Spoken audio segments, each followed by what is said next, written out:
And welcome everyone. स्वागत है आप सभी का हमारे यूट्यूब चैनल IAS पॉइंट में।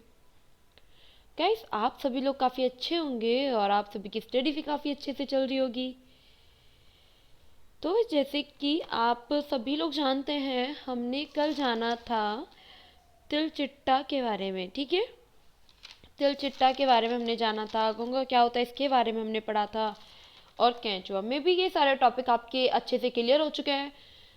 आपने संडे को सारे टॉपिक अच्छे से क्लियर कर लिए होंगे according to me. And guys, आज जो हम डिस्कस करने वाले हैं, आज हम डिस्कस करेंगे पक्षी के ऊपर कि पक्षी आखिर किस तरीके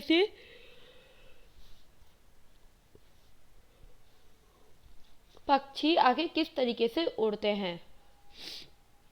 तो गाइस, इसके बारे में हम अच्छे से जानेंगे। आपको क्या करना है, आपको अच्छे से मेरे को सुनना है और आप समझने की कोशिश करेंगे और आप उसको प्रैक्टिकल लाइफ से कनेक्ट भी करेंगे। फिर आप देखना, आपको अच्छे से समझ में आएगा। ठीक है, कि आखिर पक्षी किस तरीके से गति करते हैं, किस तरीके से वो मूव होता है। ठीक है, तो चलिए आज गाइस, आज हम स्टार्ट करते हैं ये वीडियो। किसी पक्षी का शरीर भी हड्डियां और जो अस्थियां होती हैं गाइस, ठीक है, आप अच्छे से सुनेंगे। किसी भी पक्षी का शरीर भी हड्डियां अस्थियां द्वारा निर्मित होता है, उसमें मांसपेशियां भी पाई जाती हैं। और क्या होता है गाइस, जो पक्षी होते हैं और वो भी, उनमें भी मांसपेशियां पाई जाती हैं। उनके हड्डियों में जॉइंट्स भी होते हैं, संधियां भी होती हैं। आपको ये भी अच्छे से जान लेना है गाइस। एक इम्पोर्टेंट बात पक्षियों के बारे में, उसके कंकाल के बारे में क्या है कि जो पक्षियों का कंकाल होता है ना, उसके बारे में वो ये है कि उनका जो कंकाल होता है, तो गाइस कंकाल में जो उपस्थित हड्डियां हैं, वह हड्डियां काफी खोखली होती हैं। क्या होती हैं गाइस? काफी खोखली होती हैं। पक्षियों का जो कंकाल होता है वो हल्का होता है। कैसा होता है गाइस? वो हल्का होता है। ये भी आपको अच्छे से जान लेना है। ठीक है, जो पक्षियों का जो वो होता है ना, वो एकदम हल्का होता है। तो उसमें क्या होता है गाइस कि जो हल्का हुआ, तो उसके कारण जो हड्डी होती है वो इजीली उनके शरीर का जो वेट होता है ना गाइस, उनके शरीर का जो वेट होता है, तो वो इजीली मतलब काफ़ी कम होता है। शरीर का जो पक्षी होते हैं वो तो छोटे होते हैं, उनका वेट जो होता है काफ़ी कम होता है। जो उनकी हड्डी होती है वो काफ़ी खोखली होती हैं, तो वो आसानी से ये हवा में उड़ जाते हैं। ठीक है, ये भी आपको अच्छे से ध्यान रखना है कि उनकी हड्डी वो एकदम खोखली होती हैं और उनका जो वेट होता है वो कम होता है। उसी कारण वो क्या होता है, हवा में पक्षी उड़ने लगते हैं। और गाइस, आप इनकी सेकंड बात आप जानेंगे कि इनकी बॉडी की जो उनकी बॉडी जो होती है वो सॉफ्ट होती है, बहुत विशिष्ट होती है, जिसके कारण से जब ये हवा में उड़ते हैं, हवा में जो एकदम घर्षण होता है ना, तो उसके शरीर पर काफ़ी कम होता है। इनके शरीर पे वो काफ़ी कम होता है और उसके बारे में हम लोग आगे पढ़ेंगे कि जो घर्षण है वो आखिर होता क्या है। तो गाइस, ऐसा होता है कि नेक्स्ट अगर हम बात करेंगे इनके शरीर के संरचना के बारे में, तो जैसे मैंने आपको बताया, एक ऐसी संरचना जो मैंने आपको बताया था, घर्षण से इसके शरीर पर काफ़ी कम दबाव पड़ता है और ये आसानी से उड़ पाते हैं। जो पक्षी होते हैं ना गाइस, वो आसानी से उड़ पाते हैं। और जो प्रतिरोध होता है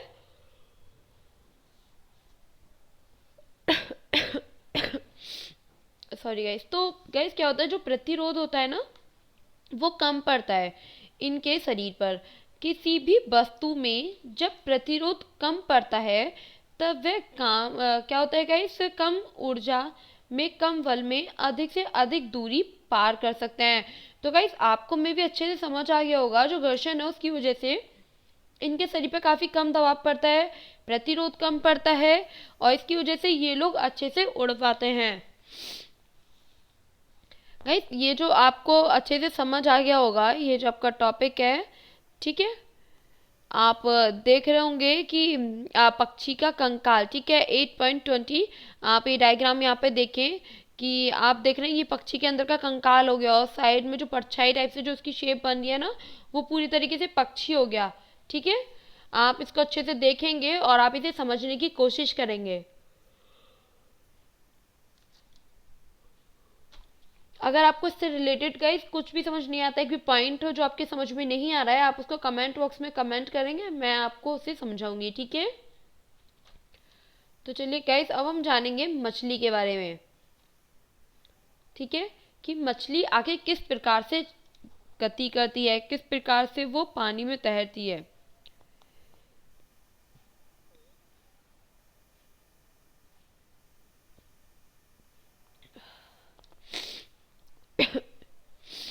तो गाइस इसमें क्या होता है कि गाइस जैसे कि आप सभी लोग जानते हैं कि मछली पानी में तैरती है। पानी के बाहर क्या वो तैर पाती है गाइस? तो बिल्कुल भी नहीं तैर पाती है। पानी के अंदर मछली तैरती है, पानी के बाहर तो वो तैरती ही नहीं है। पानी के बाहर आती तो वो क्या होता है, मछली तुरंत मर जाती है। तो इसी तरीके से हम इसको समझना है। तो आप इसको देखेंगे कि जो मछली होती है ना गाइस, तो क्या होता है कि जैसे पानी में वो तैरती है, जैसे मैंने आपको बताया था कि हवा में जो पक्षी उड़ते हैं वो कैसे हो पाता है।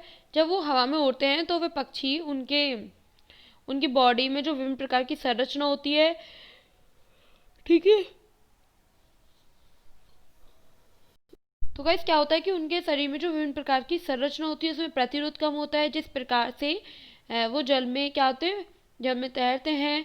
जानवर प्राणी उनको क्या होता है गाइस, जो बॉडी होती है ना वो विशिष्ट बनावट होती है, उनमें हम कह रहे हैं कि धारा रेखीय बनावट। तो देखेंगे कि धारा रेखीय बनावट क्या होता है। धारा रेखीय बनावट वह होती है जिसमें दोनों तरफ जो सिराएं हैं बॉडी की वो पतली होती हैं और बीच वाला जो भाग होता है ना गाइस वो मोटा होता है, ठीक है। जैसे कि आप यहाँ पे भी देखेंगे, ठीक है गाइस, आप यहाँ पे डायग्राम में देख पा रहे हैं जो मछली है उसके दोनों साइड की जो शिराएं हैं वो पतली पतली हैं और जो उसका पार्ट है बीच का वो काफ़ी मोटा है। ये भी आपको अच्छे से ध्यान रखना है। जैसे आप सभी पिक्चर्स में भी देख पा रहे हैं, मछली की जो बॉडी है, बॉडी की शेप होती है ना गाइस वो एकदम स्पेशल होती है। एक प्रकार से प्राणी की जो बनावट होती है उसे हम धारा रेखीय बनावट कहते हैं। तो गाइस जो प्राणी होता है उसकी जो बनावटें होती हैं उसको हम धारा रेखीय कहते हैं, ठीक है। धारा रेखीय बनावट हम इसे कहते हैं। आपको ये भी सॉरी गाइस, तो आपको ये भी अच्छे से जान लेना है। तो गाइस जैसे कि मैंने आपको बताया कि इसकी बॉडी की जो शेप होती है वो स्पेशल होती है, ठीक है। तो इसमें क्या होता है कि आप यहाँ पे भी, आप सभी लोग यहाँ पे भी देख पा रहे हैं कि जिस तरीके से इसके आपने डायग्राम में देखा कि इसकी शेप जो है शिराएं काफ़ी पतली है और इसका जो बीच का पार्ट है वो काफ़ी मोटा है। ये भी आपको अच्छे से ध्यान रखने वाला पॉइंट है। अगर आप देखेंगे कि जो मछली होती है ना गाइज वो किस तरीके से उड़ती है, तो मछली अपने विंग्स के कारण, विंग्स के सहारे मतलब उसका हेल्प लेके वो उड़ पाती है। छोटे छोटे पंख होते हैं, उसके पास 7 पंख होते हैं। तो गाइस मछली के पास कितने पंख होते हैं? मछली के पास 7 पंख होते हैं। उसके सहारे ये आसानी से पानी में तैर पाती है, ठीक है। जिस तरीके से पक्षी होते हैं वो अपने पंखों के सहारे उड़ते हैं, उनमें विशिष्ट प्रकार की संरचना पाई जाती है, उसी प्रकार से मछली के 7 पंख होते हैं और इसी प्रकार से ये आसानी से पानी में तैर पाती है। तो गाइस अब हम बात करें कि इम्पोर्टेंट पॉइंट पे हम बात करेंगे यहाँ पे कि जो मछली है, मछली को कैसे पता चलता है कि उसे लेफ्ट राइट कैसे जाना है, ठीक है। तो अगर वो देखे कि मुझे तो कि मछली को जाना है लेफ्ट हैंड पे, तो वो किस तरीके से दिशा निर्धारित करती है, अब हम इसके बारे में अच्छे से जानेंगे कि गाइस क्या होता है कि मछली कैसे लेफ्ट साइड या फिर राइट साइड हम इसको मछली जा सकती है अपने आप। तो गाइस मछली जो बड़े पंख होते हैं ना, मछली के जो बड़े पंख होते हैं वो दिशा का निर्धारण करते हैं। मछलियों में गति उसके पीछे वाले पंख से ही होती है। किससे होती है गाइस? मछलियों में जो गति होती है ना, जैसे कि आप यहाँ पे पिक्चर में देख पा रहे हैं, मछली में गति, तो मछली में जो गति होती है उसके पीछे वाले पंख से होती है।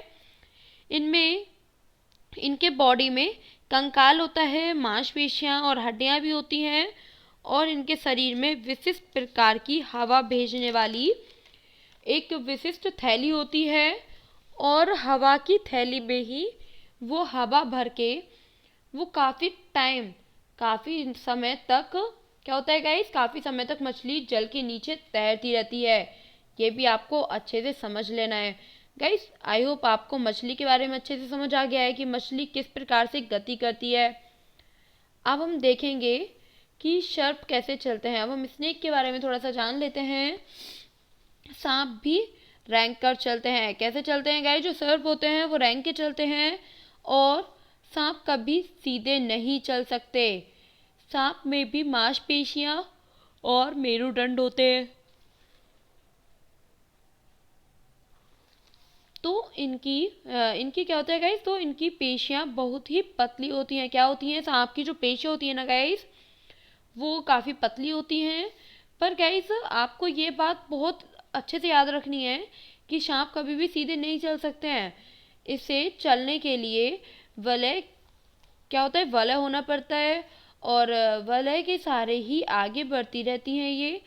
वलय की जैसे कि आप देख सकते हैं गाइस, वलय की संख्या जितनी अधिक होगी, ठीक है, तो उतना ही अधिक सांप उतना ही फास्ट चलेगा, इतनी ही फास्ट वो गति करेगा। अब आप बोलोगे कि ये वलय क्या होता है, तो कोई नहीं, इसके बारे में भी हम जान लेते हैं क्या कि वलय क्या होता है। आप यहाँ पे देख रहे हैं 8.24, ठीक है, डायग्राम यहाँ पे देख रहे हैं सर्प में गति। तो गाइस ये जो यहाँ पे देख रहे हैं आप, तो यह एक वो ही है, वलय, ठीक है। हम इसको इन शॉर्ट में जान लेते हैं गाइस। शरीर की ऐसी संरचना गाइस, जैसे कि आप देख रहे हैं सांप ने अपने आप को मोड़ रखा है, ठीक है, इसे ही हम वलय कह रहे हैं। वलय की संख्या जितनी अधिक होगी, सांप उतना ही जल्दी मूव करेगा, ठीक है गाइस, ये भी आपको अच्छे से समझ लेना है।